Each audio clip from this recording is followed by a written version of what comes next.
मैं doctor R के पुरोहित, आपका स्वागत है। आज संघ राज्य संबंधों के अंतर्गत प्रशासनिक संबंधों की चर्चा करेंगे। पिछली चर्चा में विधायी संबंधों के बारे में हमने विचार किया था। विधायी संबंधों के बाद दूसरा एक महत्वपूर्ण संबंध है जिसे प्रशासनिक संबंध कहा जाता है। प्रशासन,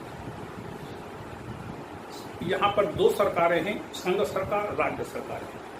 दोनों के बीच शक्तियां बटी है, लेकिन इन दोनों शक्तियों का प्रयोग जब संघ सरकार और राज्य सरकारें करती हैं तो इनके बीच समन्वय का होना आवश्यक है। जब तक इनके कार्यों के बीच समन्वय नहीं होगा, एक राष्ट्र की एकता और अखंडता की रक्षा नहीं की जा सकती और देश विकास के पथ पर आगे नहीं बढ़ सकता। यदि राज्य स्वायत्तता का उपभोग करते हुए मनमानी करने लगे और संघ सरकार भी बहुमत के बल पर अपनी शक्तियों का प्रदर्शन करने लगे तो देश का फलाव नहीं हो सकता। इसलिए इनके बीच समन्वय का होना आवश्यक है।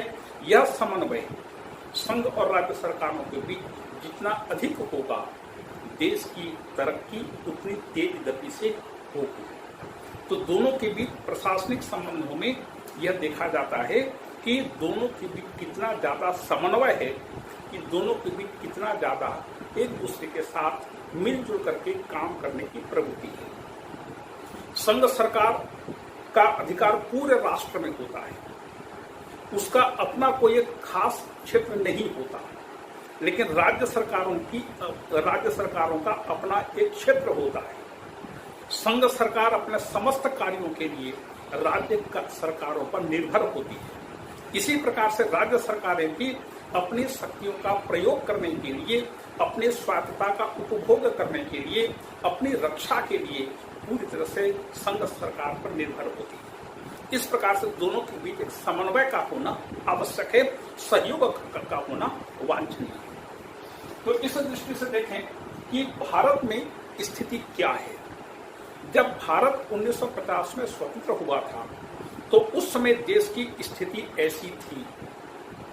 राजनीतिक, आर्थिक, शैक्षणिक, प्रशासनिक स्थिति जैसी थी, उसके अनुरूप संविधान निर्माताओं ने केंद्र सरकार को अधिक शक्तियों से संपन्न किया और राज्य सरकारों को कम से कम शक्तियां देने का प्रयास किया। तो संविधान स्वयं केंद्र सरकार को अधिक शक्तियों से युक्त करता है और इस प्रकार से भारत में संघ सरकार या केंद्र सरकार अधिक शक्तिशाली है। तो संघ सरकार राज्य सरकारों पर किस प्रकार से नियंत्रण करती है, उसको प्रशासनिक दृष्टि से इसकी विवेचना करें। देखें, सबसे पहले है राज्यों को निर्देश। राज्यों को निर्देश संघ सरकार देती है। संघ सरकार यह कहती है कि आप अपनी कार्यपालिका शक्तियों का प्रयोग उस सीमा तक करेंगे जिन बिंदुओं पर, जिन विषयों पर आपकी राज्य सरकार को कानून बनाने का अधिकार है। मतलब राज्य सूची के अंतर्गत जो विषय हैं, उन विषयों पर कानून बनाते हुए आप अपने राज्य का शासन कर सकते हैं। लेकिन संघ सरकार जब अपने कानूनों का निर्माण करती है तो उसका फील्ड तो पूरा राष्ट्र होता है।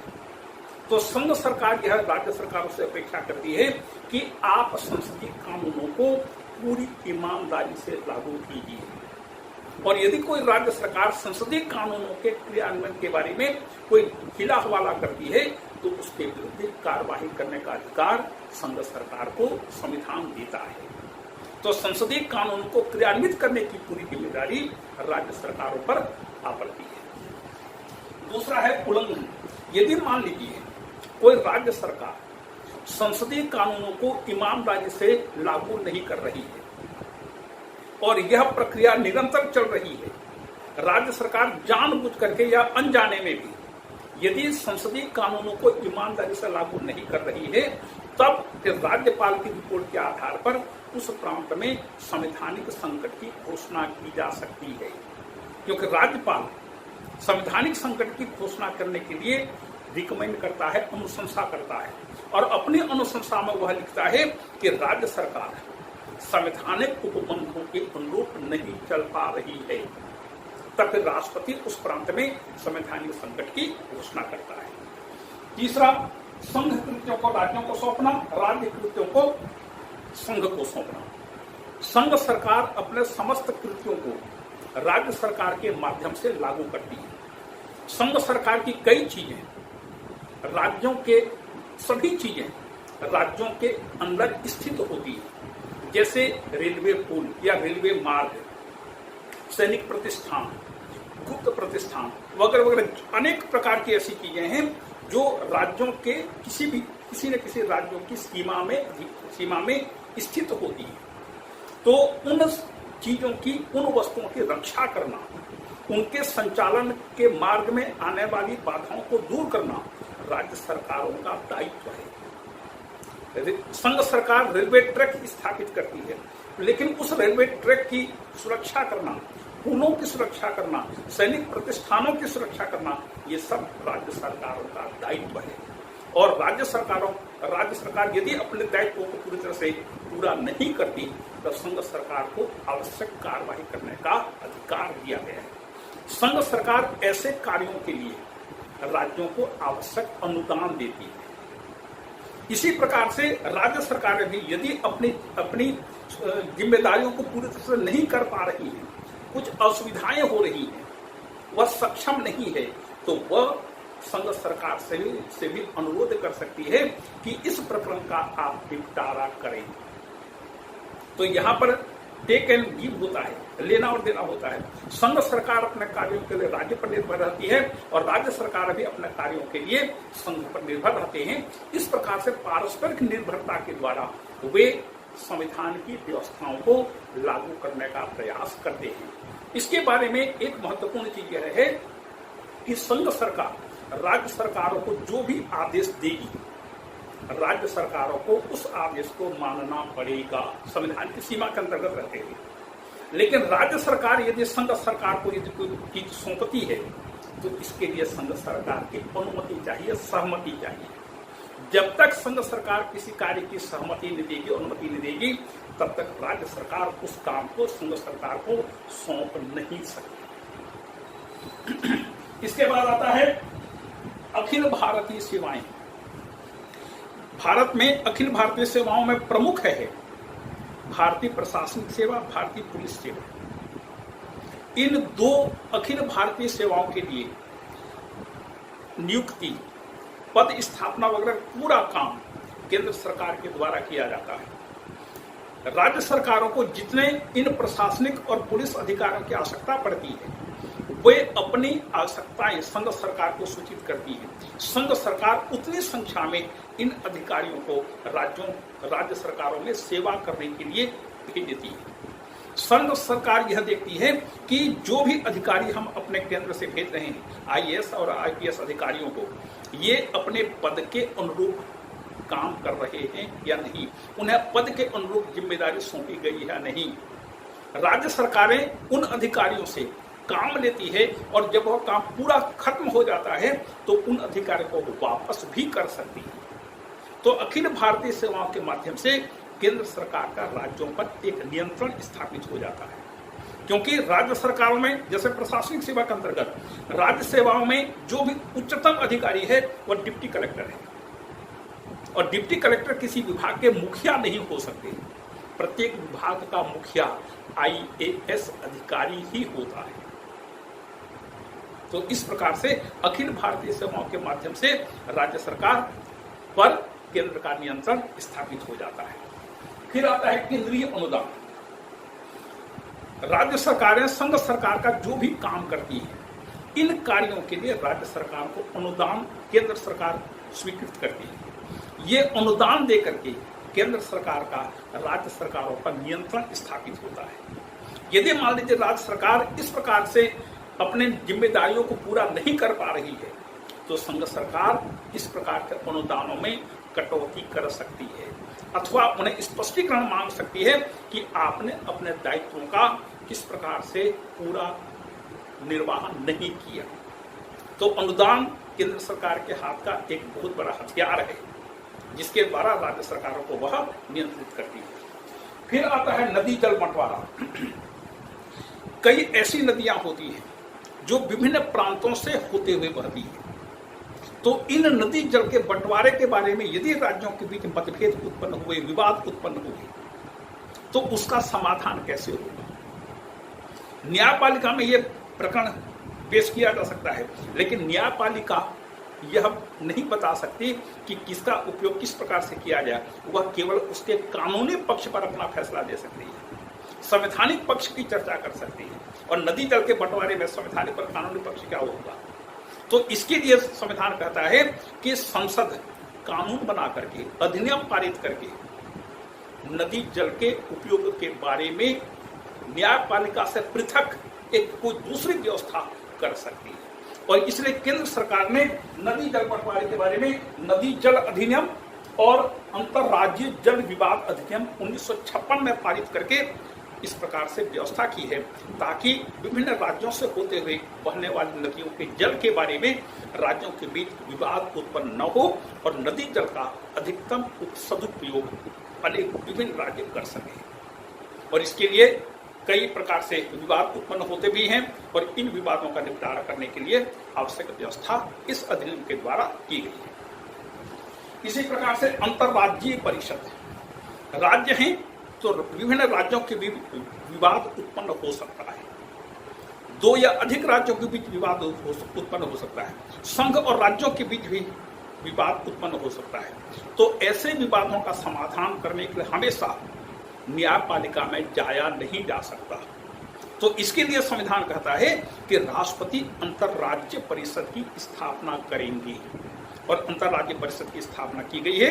अंतर्राज्य परिषद में विभिन्न विवाद के मुद्दों पर चर्चा होती है, और उस चर्चा में यह अंतिम रूप से निर्णय लिया जाता है कि इसका समाधान किस प्रकार से किया जाए। अंतर्राज्य परिषद के निर्णय राज्यों पर बाध्यकारी नहीं होते, लेकिन फिर भी उनसे यह अपेक्षा की जाती है कि वे राज्य हित में, राष्ट्र हित में उनका पालन करें, उनका सम्मान करें। तो ये है राज्यों पर केंद्र सरकार के नियंत्रण की कुछ पद्धतियां। अब देखें विवाद के मुद्दे कौन कौन से। संघ और राज्य सरकारें हैं, राजनीतिक दल हैं। यह आवश्यक नहीं कि केंद्र में जिस राजनीतिक दल का बहुमत हो उसका बहुमत प्रत्येक राज्य में हो, यह संभव नहीं है। फिर राजनीति में तो विवाद होंगे ही। तो संघ और राज्यों के बीच विवाद हमेशा निरंतर चलने वाली प्रक्रिया है। यदि दोनों स्थानों पर एक ही राजनीतिक दल की सरकार है तो फिर वहां पर बहुत अच्छा होता है। लेकिन अनेक अवसरों पर केंद्र और राज्य सरकारों के बीच सरकारें अलग अलग दलों की बनती है, तो वहां पर अनावश्यक भी झगड़े, विवाद, मतभेद, तुतुमे में ये सब चलते रहता है। राज्य सरकार केंद्र पर आरोप लगाएंगी और केंद्र सरकार राज्यों पर आरोप लगाएगी। तो इस प्रकार से इनके बीच चलते रहता है। तो देखें कौन से विवाद के मुद्दे हैं। पहला है राज्यपालों की नियुक्ति। राज्यपाल को नियुक्त करने का अधिकार केंद्र को है, राष्ट्रपति को है। लेकिन क्या राज्यपाल अपने संवैधानिक दायित्वों का पूरी ईमानदारी से पालन करते हैं?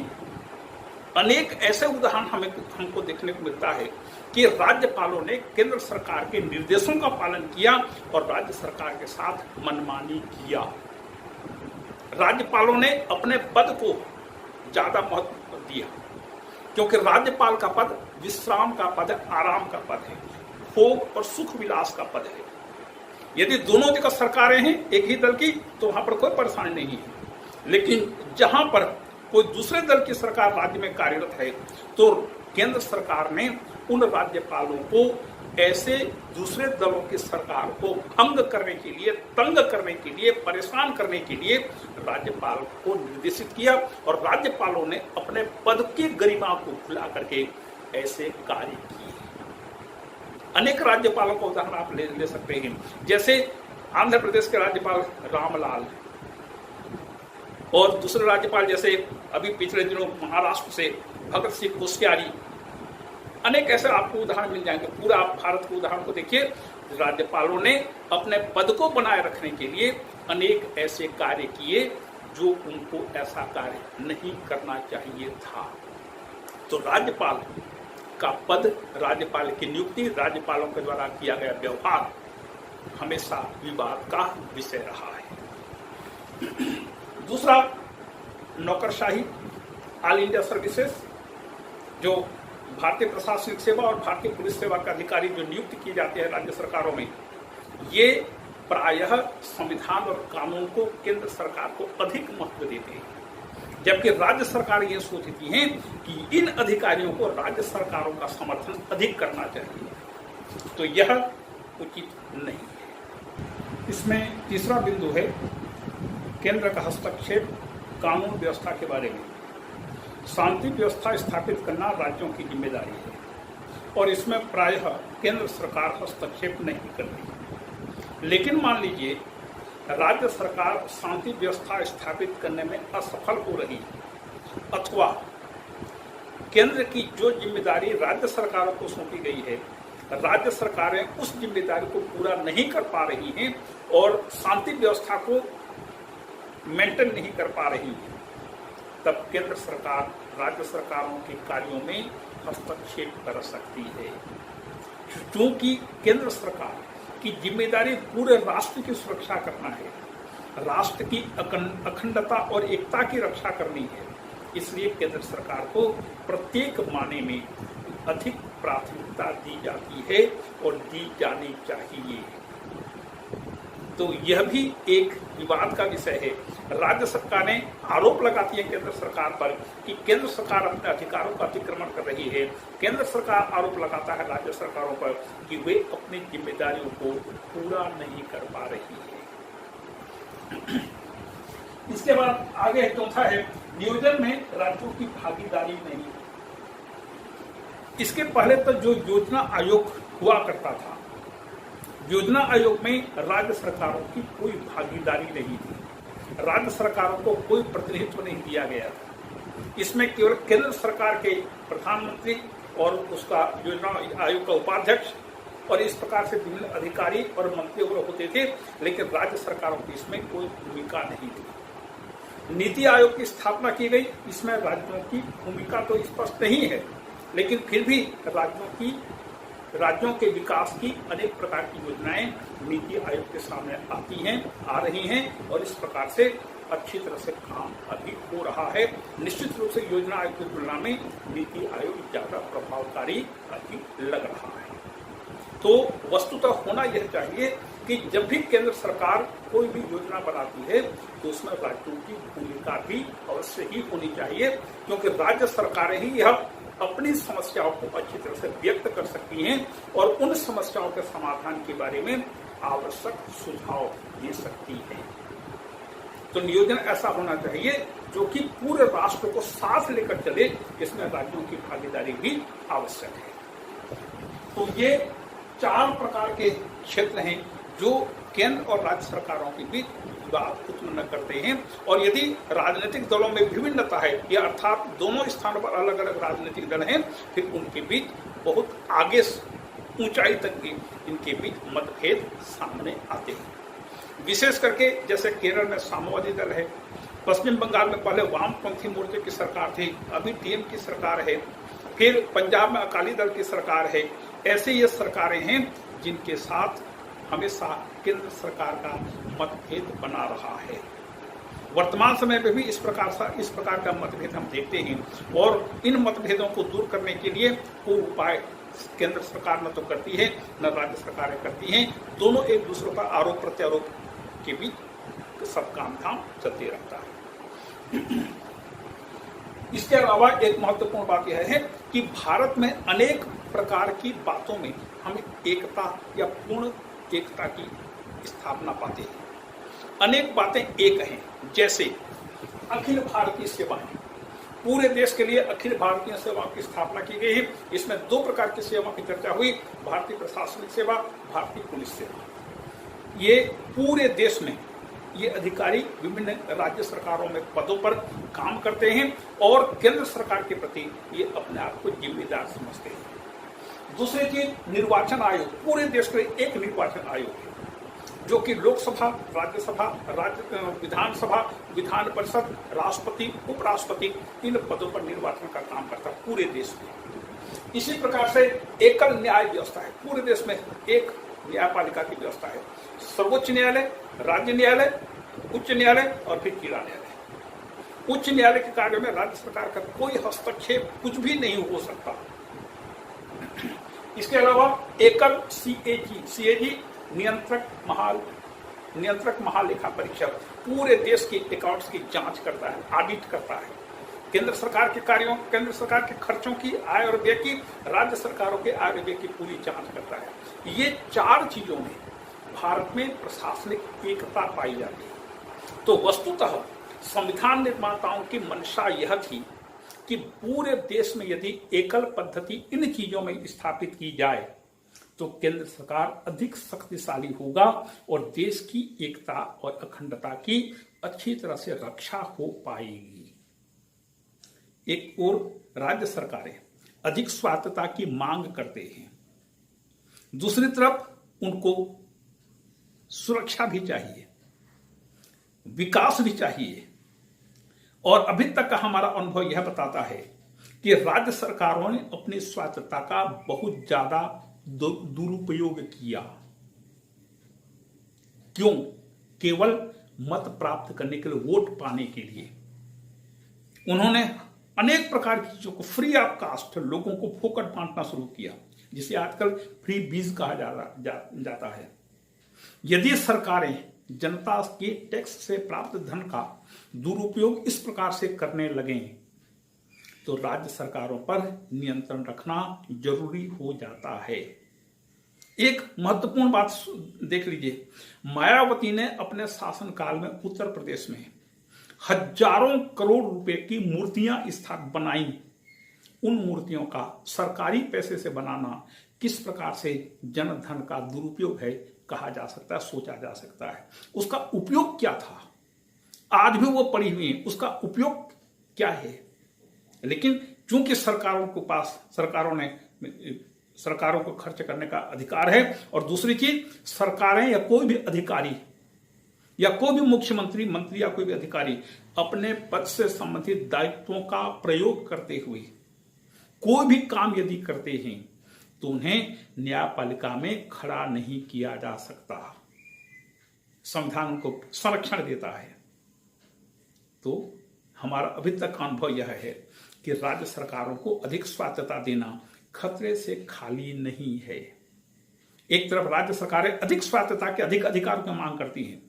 जब से आपकी सरकार दिल्ली में आई तब से लेकर के आज तक उसका यही झगड़ा रहा है केंद्र से कि केंद्र सरकार राज्य सरकार के कार्य में हस्तक्षेप कर रहा है, हमें अधिक अधिकार चाहिए, केंद्र सरकार हमको अधिकार नहीं दे रहा है। आपको जो अधिकार दिया गया है, इसके पहले भी कई सरकारें थी, उन्होंने इसी सीमा के अंतर्गत रहते हुए अनेक प्रकार के कार्य किए। आप भी तो कर सकते हैं। यदि आप इस प्रकार से हमेशा नकारात्मक ढंग से काम करते रहे, नकारात्मकता आपका दृष्टिकोण रहे, आप किसी भी राज्य का भला नहीं कर सकते। राज्य का भला करना है, राज्य का विकास करना है, तो आपको अपना दृष्टिकोण सकारात्मक बनाना पड़ेगा। इस प्रकार से हम देखते हैं कि संविधान निर्माताओं ने एक शक्तिशाली केंद्र की स्थापना की, केंद्र सरकार को अधिक शक्तियों से संपन्न किया। वैसे भी हर देश में, दुनिया के सभी देशों में केंद्र सरकार अधिक शक्तिशाली बनाया जाता है, और यदि नहीं बनाया गया तो भी केंद्र सरकार अनेक ऐसे रास्ते खोज लेती है कि जिससे केंद्र सरकार शक्तिशाली हो जाती है और राज्य सरकारों पर राष्ट्र के विकास को ध्यान में रखते हुए दबाव डाल सकती है। यह है केंद्र और राज्यों के बीच प्रशासनिक संबंध। इसके आगे की चर्चा फिर अगली बार करेंगे। आपको धन्यवाद।